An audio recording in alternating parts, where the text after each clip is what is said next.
صورت این بچه رو گفت بابا دست عدو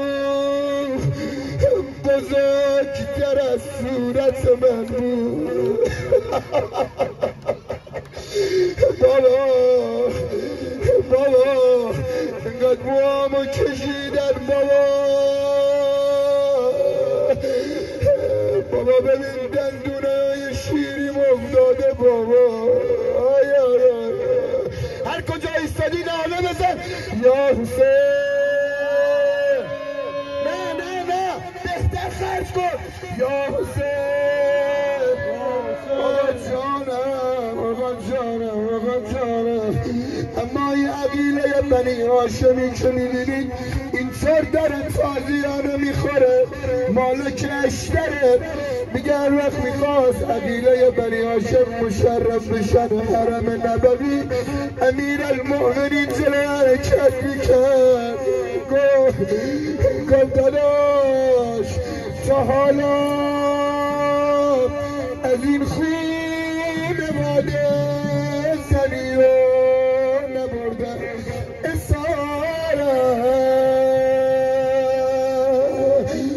بمیرم جلو چشم من اون همه جسارت با بینا. گفت اصلا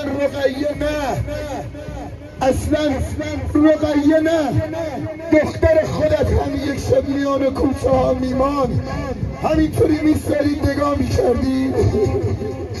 ایشالا هر کی با هر نیت حاجتی اومده خدا رو قسم میدم به حق باب الحوائج 3 ساله ابی عبدالله دست خالی از جلسه ما بیرون نره.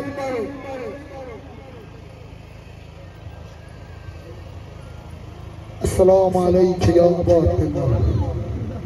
این سید جمعیت دور ما وایساده قربتون بدم دمتون گرم. انشالله به حق صاحب الزمان به حق چادر خاکی حضرت زینب به حق خون ریخته علی اصغر امام حسین هر کی هر حاجتی داره مریض داره گرفتار خونه میخواد هر کی هر مریضی هر حاجتی داره در نظر بگیره. به خدا قسم خیلی زحمت کشیدن بچه‌های این خاک فرج دمشون گرم. انشالله که عرضشون با سید الشهدا 1 دقیقه 2 دقیقه دیگه بیشتر وقتتون رو نمیگیرم ولی تو رو به این حضرت معصومه قسمت میدم خوب دل بده. از صاحب از زمان عذرخواهی میکنم از بچه صاحبات عذرخواهی میکنم. ببخشید یتیمی خیلی سخته. انشالله هر کسی پدر و مادر داره خدا براش نگه داره. خواهش میکنم جان مادر دیگه یا حسین میخوام بگیم این صدا برسه بین الحرمین حرم ابوالفضل تو رو به جان مادرت کمش نذاری. حسین اومد یک صدا اگه حاجت داری اگه گرفتار نیستی صداش نشان. هر کجا نشستی زن اومد یک صدا بلند بگو یا حسین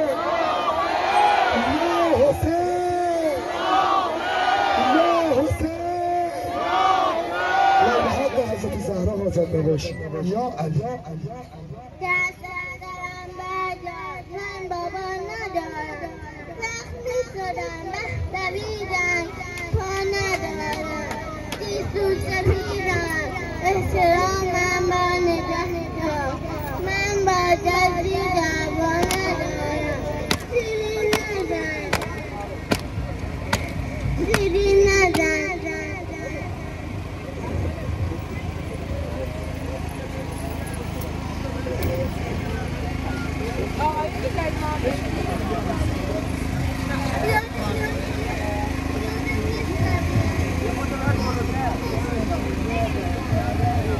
بابا جان حسین امو جان حسین بابا جان حسین امو جان أسألك وندعوك باسمك العظيم الأعظم والأعز وجل الأكرم. این دستتو بیار بالا من یه 2 تا دعا بکنم. هر کی حاجت داره هر کی گرفتاره هر کی مثل من دلش سوخته این دستتو بیار بالا.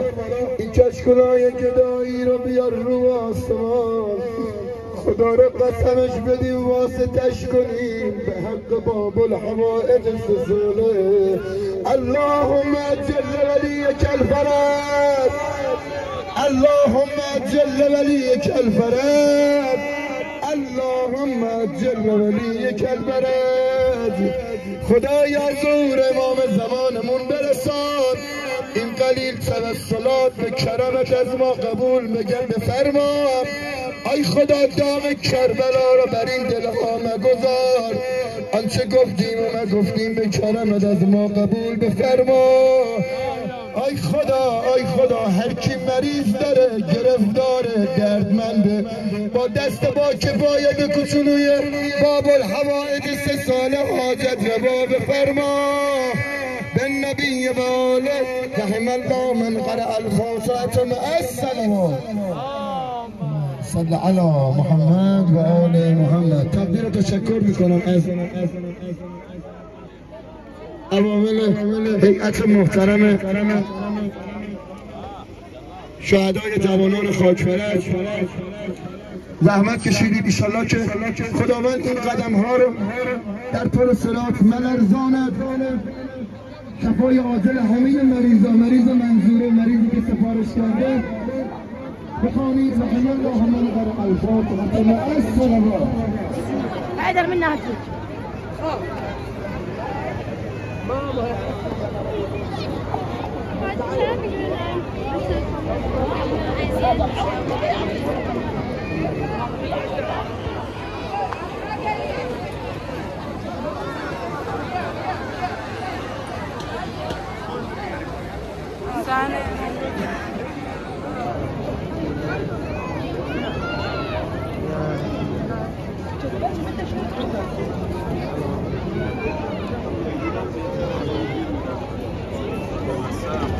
از یک دیگه بگو برات